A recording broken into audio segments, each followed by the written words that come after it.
जय Jinendra साधर्मियों। First video में हमने प्रथम से लेकर 8वें तीर्थंकर के वैराग्य के कारणों को देखा।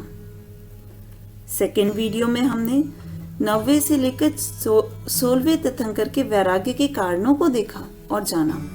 चलिए अब इस वीडियो में हम 17वें से 24वें तीर्थंकर के वैराग्य के कारणों को देखते हैं। 17वें कुंथुनाथ जी। कुंथुनाथ जी ने जितने वर्ष सामान्य राजा की तरह राज्य किया, उतने ही वर्ष सम्राट होकर राज्य किया। धीरे धीरे उनका मन विषयों से उदास होता चला गया और फिर उन्होंने जैनेश्वरी दीक्षा लेकर अपना आत्म कल्याण किया। 18वें अरहनाथ जी। अरहनाथ जी ने चक्रवर्ती होकर 21,000 वर्ष तक राज्य किया और इस तरह उनकी आयु का 3/4 अवस्था बीत गई और फिर एक दिन शरद ऋतु के बादलों को नष्ट होता देख उन्हें वैराग्य हो गया और फिर उन्होंने अपना शेष सारा जीवन आत्म कल्याण में लगा दिया। मैं पिछले वीडियोस की तरह यहाँ पर एक बार फिर कहना चाहूंगी, क्या ऐसा हो सकता है जिस राजा ने इतने हजारों वर्ष तक राज्य किया हो, उसे कभी कोई प्रकृति का परिवर्तन ही ना दिखा हो? उसने कभी शरद ऋतु का परिवर्तन ना देखा हो, बादलों का विलीन होता ना देखा हो? ऐसा संभव तो नहीं है। तो फिर इस बार ऐसा क्या हुआ होगा? तो बात तो ये है कि अब काल अवधि पक गई थी, अब दीक्षा कल्याणक का समय हो गया था। यही कारण है कि इस बार जब तीर्थंकर अरहनाथ जी ने बादलों का विलीन होता देखा तो उन्हें वैराग्य हो गया।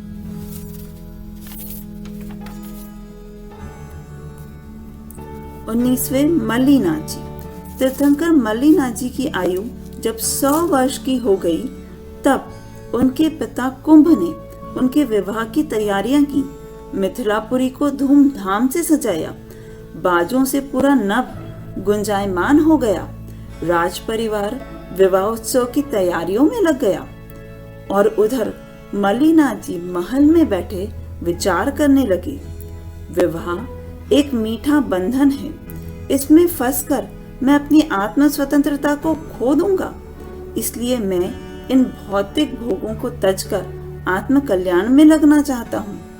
और इस तरह विचार कर उन्होंने मुनि दीक्षा ले ली। 20वें मुनि श्रुवतनाथ जी। तीर्थंकर मुनि श्रुवतनाथ जी को राज्य करते हुए 15,000 वर्ष बीत गए थे। एक दिन मेघ की गर्जन सुनकर उनके प्रधान हाथी ने खाना पीना छोड़ दिया। तब सभी महावत ने उनसे आकर इसका कारण पूछा।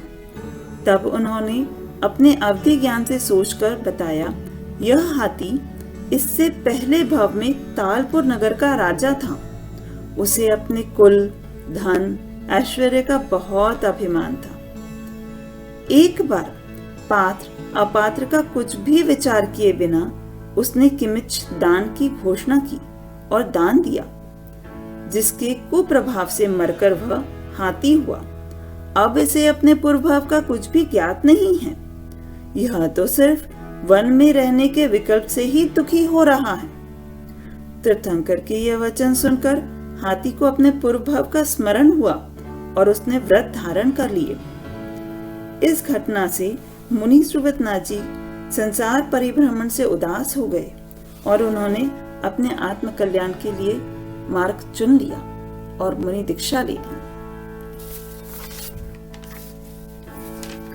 21वें नमीनाथ जी। एक दिन जब राजा नमीनाथ वन में घूम रहे थे, तब 2 देव उनके पास आए।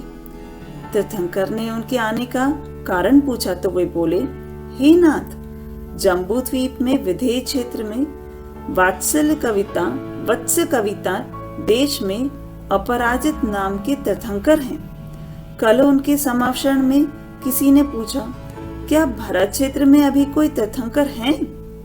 तब उन्होंने बताया, इस समय भरत क्षेत्र में नमीनाथ स्वामी हैं, जो कुछ समय बाद अपनी दिव्य ध्वनि से भरत क्षेत्र का कल्याण करेंगे। इस कारण से हम आपके दर्शन के लिए आए हैं। यह सुनकर तीर्थंकर नेमिनाथ को अपने जन्म का सार्थकता का ख्याल आया। उन्होंने विचार किया कि मेरा यह जन्म किस कारण से हुआ है, किस लिए हुआ है, और यह सोच उन्होंने राज्य त्याग दिया और मुनि दीक्षा ले ली। 22वें नेमिनाथ जी। श्रावण शुक्ल षष्टमी के दिन नेमी कुमार सज धज कर अपनी बारात लेकर जूनागढ़ पहुंचे। जब उनका रथ पशुओं के घेरे तक पहुंचा तो रुदन की ध्वनि सुनकर उनका मन विचलित हो उठा। उन्होंने सारथी से पूछा तो पता चला कृष्ण महाराज ने उन पशुओं को बांध कर रखा है आपके भोजन के लिए। उन्होंने पशुओं को मुक्त कराया और फिर अपने अवधि ज्ञान से जाना और विचार किया, हे भाई कृष्ण, मैंने राजपाट तो आपको दे ही दिया था, क्या फिर भी आपको संतुष्टि नहीं हुई?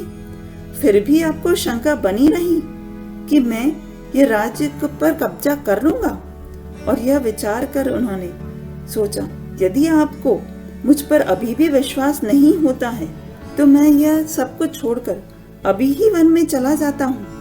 मैं अभी ही ज्ञानेश्वर दीक्षा ले लेता हूँ। यह कहते हुए उन्होंने ज्ञानेश्वरी दीक्षा ले ली। देखिए, यहाँ पर एक बात विचारने की है कि क्या ऐसा संभव है कि बारात आंगन में आ गई हो और भोजन तैयार ही ना हुआ हो? ऐसा लगता तो नहीं है। हाँ, ऐसा जरूर हो सकता है कि बारात वहां से निकलने वाली हो, इसलिए पशु बीच में न आए, इस कारण बागड़ लगा दी हो और पशु उस तरफ जाने के लिए आकुलित हों और रुदन कर रहे हो। बात कुछ भी रही हो, पर अगर हम विचार करें तो हमारे जो नेमिनाथ तीर्थंकर थे, वास्तव में तो उन्हें उनसे पशुओं का दुख देखा ही नहीं गया। वो पशुओं की रुदन उनके वैराग्य में निमित्त बनी और इस तरीके से हमारे 22वें तीर्थंकर ने मुनि दीक्षा ले ली। चलिए अब हम देखते हैं हमारे 23वें तीर्थंकर पार्श्वनाथ जी को वैराग्य किस कारण से हुआ।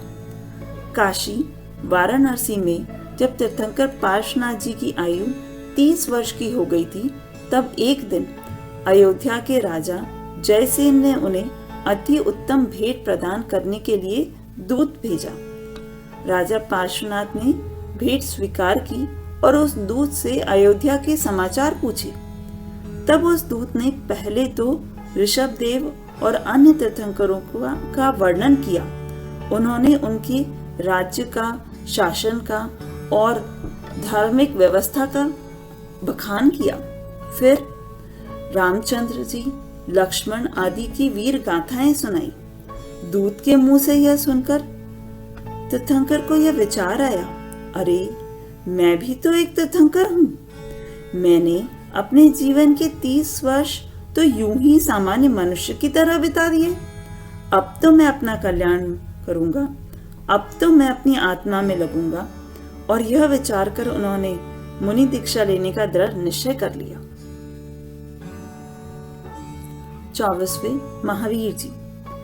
जब कुमार वर्धमान की आयु 30 वर्ष की हो गई, तब उनके पिता ने उनसे कहा, अब तुम पूर्ण युवा हो गए हो, अब समय आ गया है कि कार्यभार संभालो, यह राज्य संभालो। मैं तुम्हारा विवाह कर राज्य देकर आत्म कल्याण में लगना चाहता हूँ। वर्धमान बोले, पूज्य पिताजी, आपकी आज्ञा का पालन तो मुझसे नहीं हो पाएगा।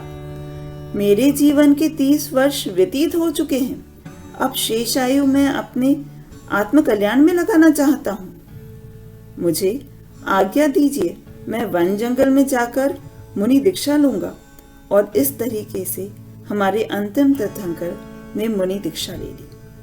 यहाँ विचार करिए, हम में से किसी की आयु 30, किसी की 40, किसी की 50 और 60 हो चुकी हो। क्या हम कभी यह सोचें कि हमारी जीवन भी इतना व्यतीत हो चुका है? हम भी अपने आत्म कल्याण में लगे, हम भी अपनी रुचि धर्म में किस तरीके से अग्रसर करें? यह विचार आया हमें, और यह विचार हमें निरंतर आते रहे, यही भावना है। इस तरीके से हमारे 24 तीर्थंकरों के वैराग्य के प्रसंगों को अभी हमने देखा। हमारे जीवन में भी वैराग्य का पौधा उगे ताकि हम शीघ्र ही मोक्ष फल को प्राप्त कर सके, यही भावना है। जय जिनेंद्र।